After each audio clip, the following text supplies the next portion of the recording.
Press conference every week. Biggest draw. Huh? Every Friday. That would be fucking awesome. Hey, Dan, you talked to Dominic obviously other than saying he wasn't for sure retiring. Did he give you an idea how he's coming along? No, I didn't talk to him. No. No, we just did it. The studio asked me, "You making him retire?" I said, "No, that is not what I said." Do you have a target date in mind that you'd like to see that fight happen, or is it still too soon? No, I don't know. Yeah, I want it this summer. So hopefully he's healthy and we can do it. We just get back onto the judges' scoring thing a little bit, right? Yeah. So you talked about Grisby and Ogun. If you look at the scoring for Sass and Castillo, Paul Sass likes to work off his back, he's an aggressive submission guy. 2 of the 3 judges gave that round to Castillo, even though Sass was like, I think he had about 5 heel hooks. Yeah, the first round, Yeah, but you got to go for damage. Fucking heel hook. I haven't seen somebody pull a heel hook off in, a long time. Heel hooks don't. It's 1998 shit. You ain't pulling off heel hooks like you used to. When was the last one? Probably the last one was that fucking tank from Brazil, Paul Harris. Yeah. And still, when you go for that shit, you get your head smashed in. You know what I mean? Guys aren't pulling off heel hooks like they used to. And Castillo was doing damage. That fight changed on that slam. He hurt him bad with that slam. He never really recovered from that slam.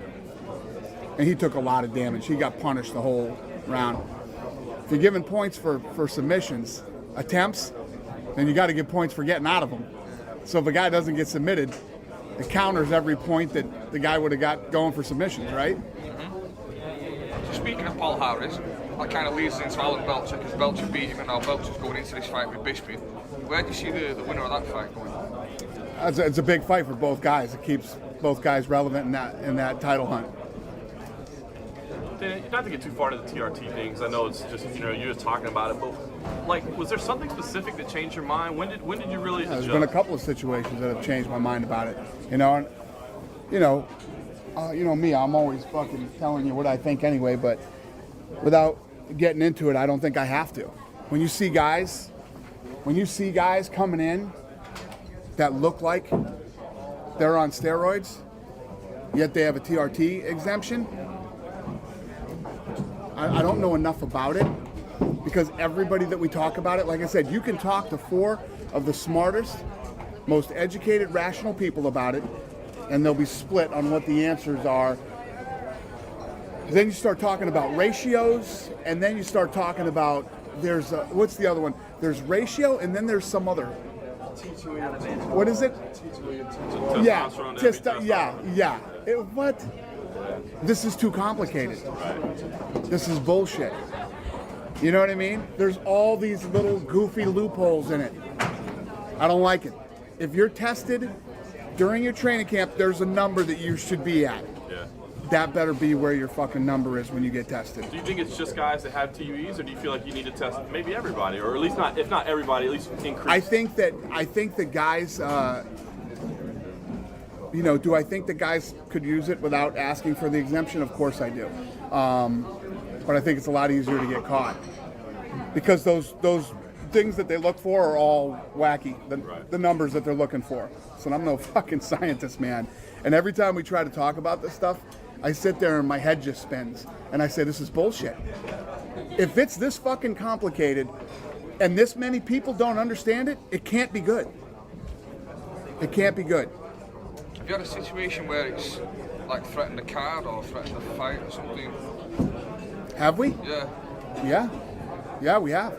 We've had situations where a fight has been canceled because of it. Yeah. Dana, Yes, we have. in relation to the VADA testing, would the UFC be footing the bill for every fighter, or would fighters have to take it out of their own purses?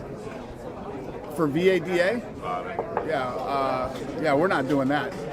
No, but in theory, if in the press conference someone mentioned that every fighter, if they went under voluntary testing, is it something they would have? I believe it's in the region of 6,000. I think it is. Yeah, I think it is part of their medicals. If that was part of the rules, they'd have to do it. But the way that it works now under the athletic commission does all the testing. So I mean, it's a very complicated issue. And everybody likes to talk shit when I say we're the most regulated sport. We're the fucking most regulated sport out there. It's a fact. So will the UFC be testing these fighters themselves and really put them from a cardio? Yeah. If you ask for a TU, again, I said this yesterday at a Q&A for fans. Okay, just so that you guys understand this. It's how I feel, and it's what I'm working on. What I said was, if you're on this testosterone replacement therapy, I'm coming for you. We're going to be testing you, and I'm working with the athletic commissions. I haven't said anything to the athletic commissions yet. I'm going to make it very clear that I am not a fan of testosterone replacement therapy. Dana, please, another subject. I'm French, and 2 years ago, France could be the big place, the new place for UFC. But in our country, things are not easy at all. MMA is still not allowed. So We've been working hard there. We've been working hard in France. We've been spending a lot of money down in France to get it regulated, and I think we've made a lot of progress. We're getting there, brother. Oh yeah. We've been working on France for 2-3 years now. Yes. It's like European stuff. Yeah. But we've been working on this way before Gary. Where would you say you're making more progress, France or like Amsterdam, Holland? France. Is Italy still going to come on board now? Watch and see. Is Italy still a priority? Yep, it is. We're working on Italy too. Everything is a priority for us, man. It's craziness. How about the Brazil office you mentioned? Do you have a city for that and a head yet selected? Or? We do. We've hired somebody. I don't know if we've announced any of that yet, but yeah, it's coming. Announcement soon? Yep. What about China and Macau? What's the aftermath of sort of China and Macau being? From what I understand, we put on the best event in the history of Macau. Right. So through that, we got a bigger deal. So Macau's going to be great. Dana, do you think the anti-charisma of Gunnar Nelson is going to make him very happy? The anti-charisma. His answers were just people who are laughing. Yeah, I think that what's interesting about him when you watch him fight, he's so unorthodox, man. His hands are down by his waist, yet he's fast and explosive, and he hits you from these crazy angles. I like that he went 3 rounds tonight. He's a young guy, just got into the UFC. It's good to let him get that experience, and he's got to get some more killer instinct too. From a jiu-jitsu fan point of view, I know his coach even said a matchup with Damian Maia would be a dream matchup too. High level jiu-jitsu guys, but he may be a couple of fights away from Damian Maia. It's one of those things you don't rush the kid into. He's a young kid. He just had his first 3-rounder in the UFC. Second fight here. He's got plenty of time. He's got nothing but time. Sometimes you get somebody that just blows onto the scene like a BJ Penn and rips through everybody. And if you ask BJ these days, he'll tell you that he probably got the title shot too fast. You know what I mean? Against Jens. Do you like the idea of keep building him on UK cards? And he hasn't fought in the US yet. Is there any thought into that? Well, we're gonna take these guys wherever. We're gonna, we had Pickett over in the U.S. Just fought in the U.S. recently. We'll get Manuel over there fighting. We'll get him. Yeah, we're moving guys all around. Quick question about UFC in Sweden. You came last April. You're coming again this April. Do you think that could be one that would be set in stone, or maybe every April you come? It could. Yeah. Sweden's been nice. We sell tickets. Yeah, I love Sweden. Yeah, Sweden's been good. The answer to that is yes. Dana, 2 questions. The first one is, how pleasing is it for you? You mentioned the box office success tonight, and merchandising and all that kind of thing.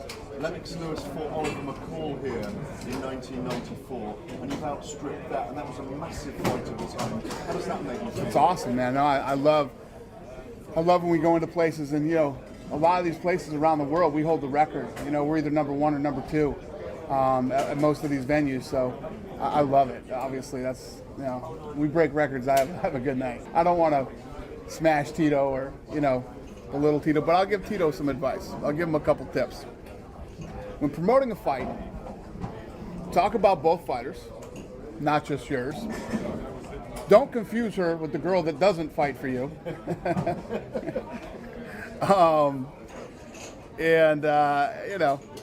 He'll get better. He'll get better. you have any understanding of what happened there? I mean, you wanted Cyborg to go fight in Invicta, and now she's going to fight in Invicta, right? So I mean, So we were going to sign her.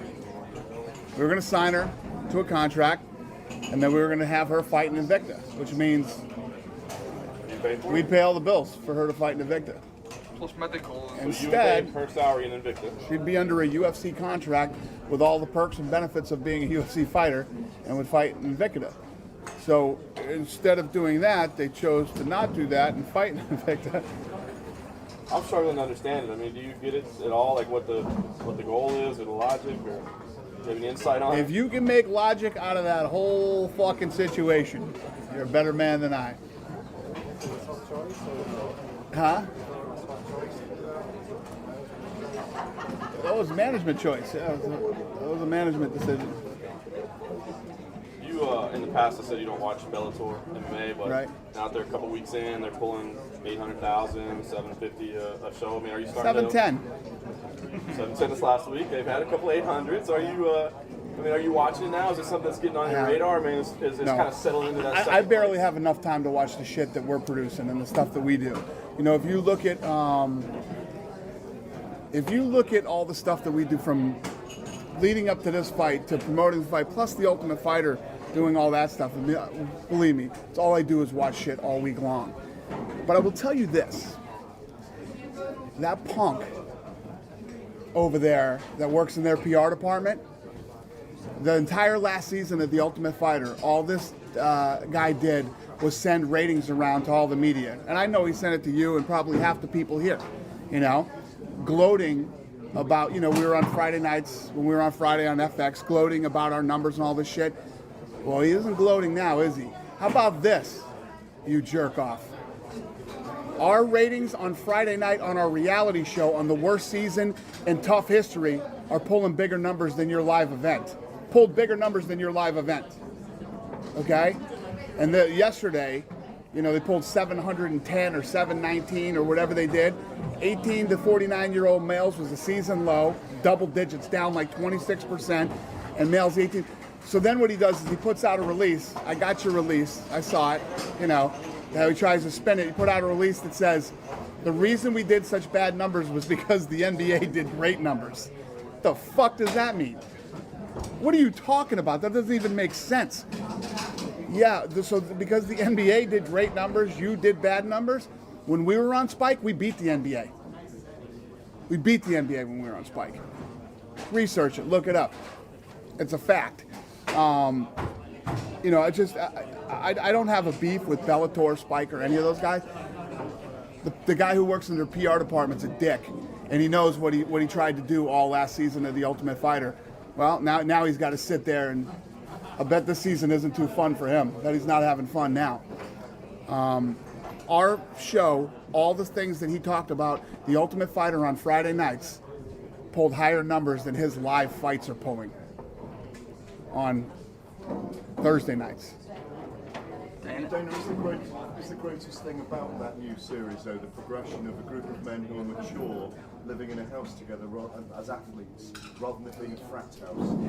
And that documentary nature, isn't that where it's really moved on as a program? You know what the reality is? Every season of The Ultimate Fighter is going to be different. There's going to be different coaches and different people in the house, and every season is going to be different. The one thing that is consistent about the show is when we have a great season with great coaches, the thing bounces right back and does well. People want to watch it when it does well. And yes, I like the tweaks that we made, the new style of shooting it, and I like the families watching the fights in the house. You know? Any news on Eddie Alvarez? Any movement? I don't know anything about it. Those guys are involved in that. You know my position on Eddie Alvarez. Eddie Alvarez should be paid. Again, understand, guys, you're not dealing with Bellator. Bellator doesn't even exist anymore. Do you think Bjork is running fucking Bellator? She's in Iceland. Do you think Bjork is running Bellator? Do you really think that? There's no way in hell. Viacom is running that company. They're a multi-billion-dollar fucking business. They're one of the largest, most powerful media companies on earth. Understand, guys, you're not dealing with Bellator. Bellator doesn't even exist anymore. Do you think Bjork is running fucking Bellator? She's in Iceland. Do you think Bjork is running Bellator? Do you really think that? There's no way in hell. Viacom is running that company. They're a multi-billion-dollar fucking business. They're one of the largest, most powerful media companies on earth. Pay Eddie Alvarez what he's supposed to be paid. They have the right to Eddie Alvarez. It's in his deal. But if you look at the way that this thing goes down, Eddie Alvarez paid his dues there. He honored his deal. He honored his contract with them. When the contract is up and you have the right to match, that's where a fighter truly finds out what he's worth. Well, he found out what he was worth. Now pay him the money. It's not like he's like, oh, these poor guys over here, they're the poor little friggin', they're Viacom, one of the most powerful media companies on earth. What's the number they sit on? $5.5 billion in cash? $5.5 billion in cash. Break some off for fucking Eddie Alvarez and pay him what he deserves.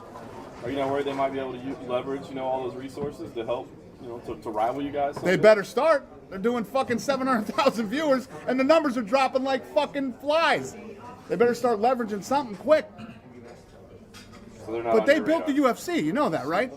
Philippe Dumont said he built the UFC. Philippe Dumont is the pompous, arrogant guy who runs Viacom, who claims he built the UFC. Well, whatever you did building the UFC, brother, you better fucking start doing it again, because things aren't looking good over there. Dana, in relation to video blogs, you've been doing them for quite a while. Are you encouraging fighters more and more to start doing them to promote themselves more actively? I know Joe Lozon's one most recently. No, I haven't been encouraged. I encourage guys to train and fight. That's it. All the social media stuff, we educate the guys about it. We teach them about social media, and they either want to do it or they don't want to do it. I tell you what, making video blogs aren't as fun as it looks. You know what I mean? You got to put some time and effort into it. It takes time, and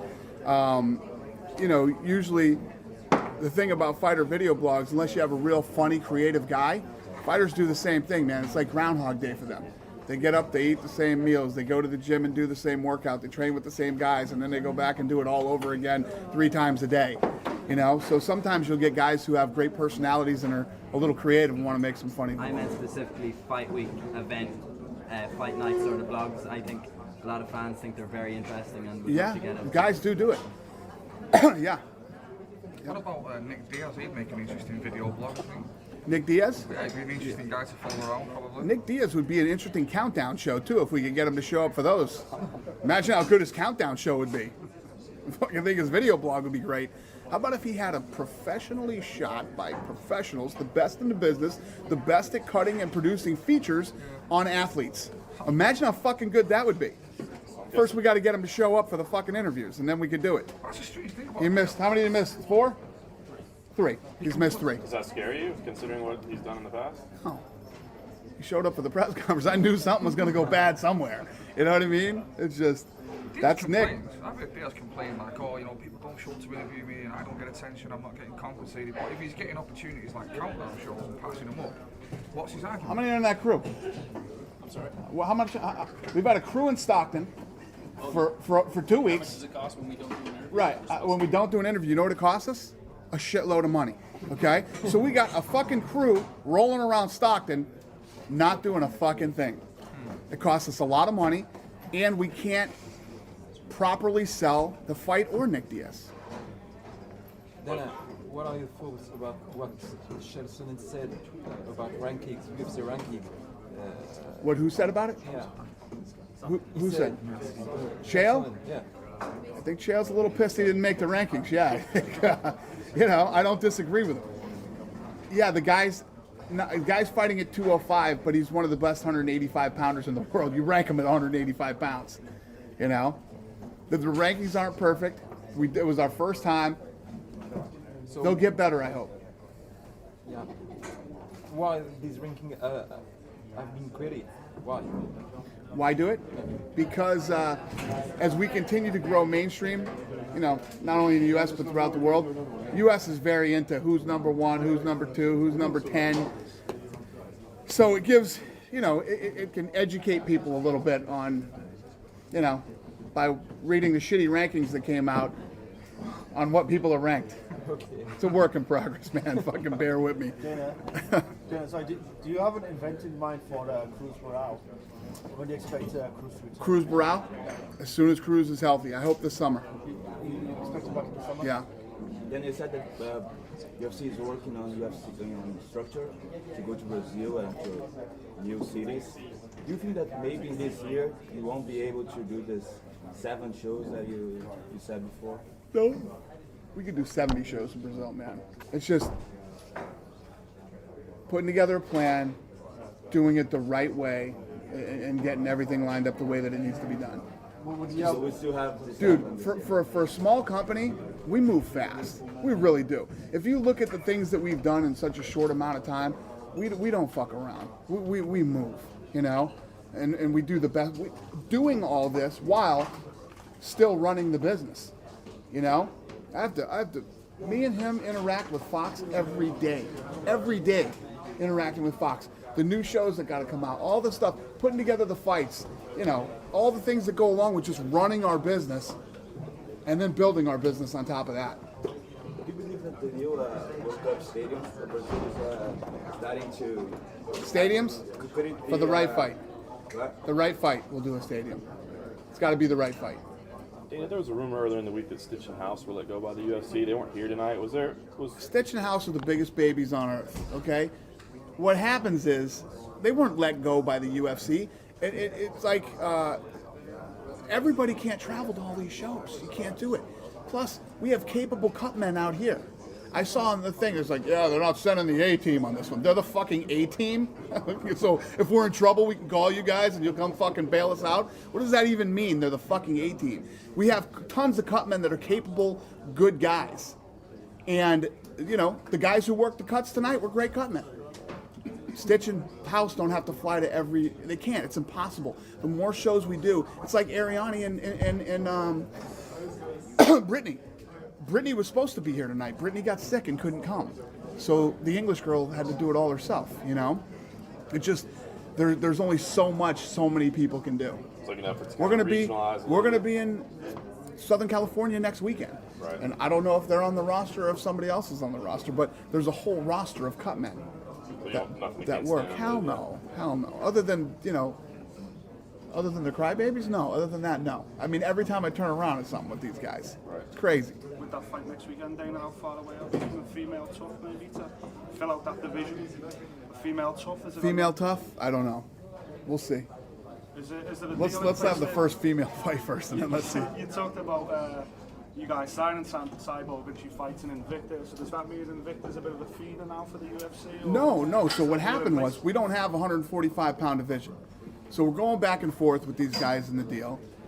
So I called the girl Shannon Knapp who owns Invicta. I said, listen, if I do this deal with Cyborg, can you give her fights over there? I'll pay the bills. You put on some fights over there till I can figure out how this whole thing's going to go down. She said, absolutely, no problem. Would love to do it. So next thing I know, you know, Tito they want out of the contract and then they sign with her. You know, so. But you got what you wanted anyway, and now it's not going to cost you any money. Yeah. Thanks, Tito. I mean, it's Are you looking to bring in more women divisions in the UFC, or just want to wait until? More women's divisions? We're cool at 135 right now. Let's see how that goes next weekend, and we'll go from there. I'm excited about it, though. I mean, has everybody watched Countdown? The prime time? I didn't see the second one. The first one. Second one's better than the first one, in my opinion. Fucking awesome, man. I mean, everybody, you know, I've heard some flack about the girls. You know, their mitt work is better than half the fucking guys. You know, their hands are great. They're well-rounded. They represent the sport well. They represent themselves well. I couldn't be happier that I made the decision, and I couldn't be happier with this fight. And the whole card is a great card. I'm excited for Koscheck and Lawler too. I like that fight too. You know, you said you sit there and you watch all the stuff that goes out, countdown footage and all that. And you watch the women in the mitt work was amazing, but sometimes you watch some of the male fighters and you've been like, yeah, who's been the worst? Who's been like, get him off? Who's been really bad? Anybody else have a question? If Barao fights one more time before Cruz comes back, would you like to see him fight in Brazil? If Barao fought one more time before Cruz comes back from injury, would you like to see him fight in Brazil? Sure. I mean, I've never thought. Yeah, he could fight anywhere. I mean, yeah, I'm sure he would like to fight in Brazil. Sure, he would love that. Fuck, I don't know, man. If Cruz doesn't come back, I don't know what it's crazy. Yeah, I mean that division's stacked with tons of guys, but I don't know. I haven't talked to Frankie yet. I don't know what Frankie wants to do. You know, he wasn't too happy when he left the arena last time. You know, he's pretty bummed out, so he needs some time to. Yeah. How much of a disappointment has Overeem been? Huh? How much of a disappointment has Alistair Overeem been? Has he been a disappointment? Has he been a disappointment? Is he with big signing bonus? Well, I thought he was going to come in and fight right for the title. You know, back when we signed him, I would say things didn't work out the way they were planned. But I mean, I can't look at fighters as a disappointment. I mean, you sign guys and things either happen or they don't. Last year was a fucking disappointment. I mean, last year was a nightmare. So. When you gave Bigfoot the title shot, was there anyone else up for consideration, or did you just think with Big Shot? When you give Bigfoot the title shot, was there any other fighters up for consideration? No. I mean, I said the night. I don't ever say at the press conference, and I said that night. It'd be tough to say he doesn't deserve the shot at the title. You know. Then I was still disappointed by Che Congo. I remember 3 months ago he didn't accept a fight short notice. You were very upset. Yep. What are your thoughts today about that? Yeah, he turned down 2 fights, and I was very upset about turning down 2 fights. You don't turn down fights in the UFC. You fight, man. That's it. It was the last fight on his contract, and you know he turned down 2 fights, but I'm over it. I like the fight he's in now. Him and Big Country's a fun fight. Speaking of people turning down fights, huh? I've heard someone say that Mark Hunt is the most turned down guy on the roster. Like people keep saying, "Oh, I don't want to fight." Have you heard that? No, I don't know. I can tell you this, man. You fucking call Joe Silva and turn down a fight. You might as well just say fucking rip up my contract. Yeah, he will. Yeah, he's a mean little fucker. You don't call Joe Silva and tell him you don't want to fucking fight anybody, man. You might as well just take the fight, because it's going to be worse if you do. You might as well just do it. Fuck it. All right, I'll fight him. Melvin Manhoff, is he on the radar? Yeah, I mean he's on the radar. Do you like him personally? I like him. Yeah. We just took a picture together a couple weeks ago. I like him a lot. He probably wouldn't emerge as a contender. He's a good dude. Yeah. Well, the fights would be good. Hmm? I mean, he probably wouldn't emerge as a contender, but the fights would be good. You know? Right. Is True. there any more, But we are looking for contenders, huh? So is there any more word on Cyril Diabetes injury? What happened there? No, I don't. Does anybody know about what happened to Cyril? We don't know yet. No. Did you go to the hospital? Or? Yeah. And where are you guys out? No more questions? Do you like the new Octagon girl? Judges. You went off a little bit in the press conference. You guys control him tonight. That guy had that Riddle fight. He still judged the main event. What's going on? Yeah. You guys have that option. I know, but you know what? I let Ratner do his thing. I don't get involved. I might bitch about it. I don't get involved, man. I'm. Do you get involved when you go back to Vegas? All I'm going to say, yeah. We talked about this last time in the last press conference. There's this website out there now of all bad calls. Fucking love that. I love that. You can go through and see all the guys that have made all the bad calls and all the bad decisions.